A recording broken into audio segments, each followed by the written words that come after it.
hello friends.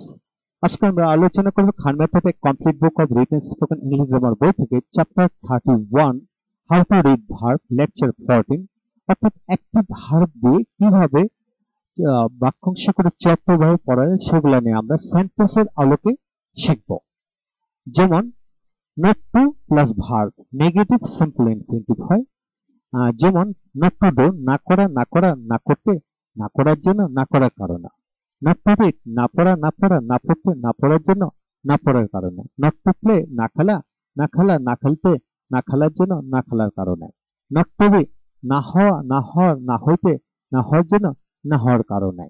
এভাবেই ভার্বের পূর্বে নট টু বসিয়ে এরূপ মিনিংফুল করে পড়া যায়। তাই যে কোনো ভার্ব দিয়ে এভাবে পড়তে থাকুন। এখন আসুন সেন্টেন্সের আলোকে আমরা পড়বো। যেমন not to do the work is your matter, কাজটি না করা তোমার ব্যাপার। It is time not to do the, এখন কাজটি না করার সময়। It is time for me not to do the, এখন আমাদের কাজটি না করার সময়। I want not to do the, আমি কাজটি না করতে চাই। I want you not to do the, আমি চাই তুমি কাজটি না করো। You are requested not to do the, তোমাকে কাজটি না করতে অনুরোধ করা হয় বা হলো। I would like not to do the work, আমি কাজটি না করতে চাই। It is your matter to do or not to do, করা না করা এটা তোমার ব্যাপার। It is all the same to do the work or not, কাজটি করা না করা একই কথা। It does not matter to me to do the work or not, কাজটি করা না করা এতে আমার কিছু আসে যায় না। He seems not to do the, সে মনে হয় কাজটি করে না।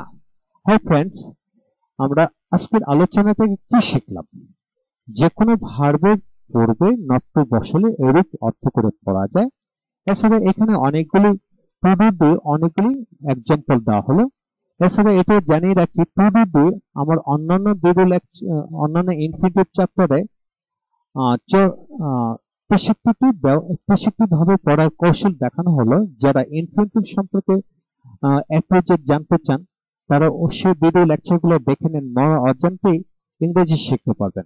এছাড়া আমার প্রতিটি ভিডিও লেকচার 2 থেকে 3 বা 4 বার যখন রিভিউ করবেন শুনবেন তাহলে মনে অজান্তেই ইংরেজি শিখতে পারবেন। Thank you very much for watching my video lecture. Welcome to next video.